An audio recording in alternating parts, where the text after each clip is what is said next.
Reverend Dave Cooper, representing the Christian community, and in this beautiful gathering, I would request him to please come forward and convey the message of love and peace today in this gathering of birth of the Prophet Muhammad sallallahu alaihi wasallam. Reverend Dave Cooper. Good afternoon. My name is Reverend Dave Cooper, and I'm a Christian minister here in Birmingham. I feel extremely honoured to have been invited to speak with you today. And since I've arrived, I've been absolutely overwhelmed by the sheer scale of this gathering, the sense of love, of joy, and of celebration. Your warm welcome is very much appreciated. In my ministry, I work with many different organisations on a day-to-day basis, and I've always been encouraged by not only to promote a sense of peace and understanding, but also to try and help to build an active and effective partnership between all people, especially those of faith, for the common good and the benefit of all those around us. And today, as we gather in the heart of this city, situated at the very heart of our nation, we do so at a time of great significance and importance for the body of faith, not only in this country, but across the entire world. Never before has there been such a need for those of us who believe to come together and focus on that which unites us, rather than that which sets us apart. This city is not only at the heart of the country, it is also at the heart of its body of faith. And we, as believers, are the very lifeblood that flows through its veins. And as I look out across these beautiful surroundings today, I'm struck by an incredible sense of the sheer numbers and the promise and potential, the possibilities of what can be achieved. About 13 years ago, at a time when the Muslim community in this country was far smaller than it is today, I was involved in helping to produce an event just across the way there at Aston Leisure Centre for the young Muslims in the UK. I remember then, even all those years ago, I was encouraged by their sense of determination and their desire to stand together and support one another in a community and a country that viewed them with suspicion and did not fully understand. Maybe some of you even attended that conference, and though we may not be as young as we were back then, I pray that that same spirit of unity remains very much alive in us all today.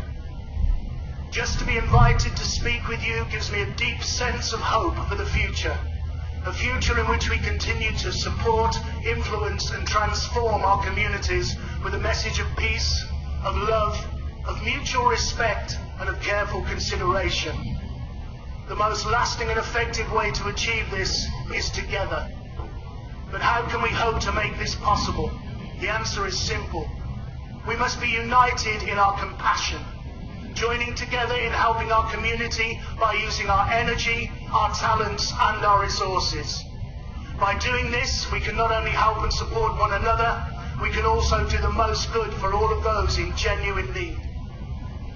Each of us, every single one of us, according to our talents and gifts, has a great deal to offer, and we can demonstrate this to the wider world from a city that stands together for its people. We cannot and must not try to do this alone in separate groups.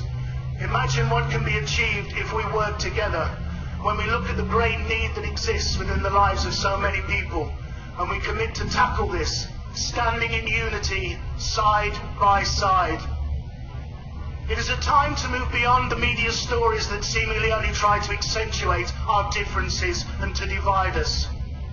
At a time when it seems that the press are determined to promote and prolong hostilities, we are reminded how blessed we are that as people of faith, it is not our place to judge, but simply to love.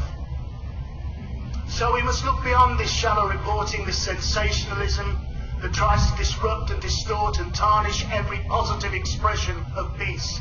And our answer to them and to the world should be found in our actions, in the strength of our faith and our care for the communities.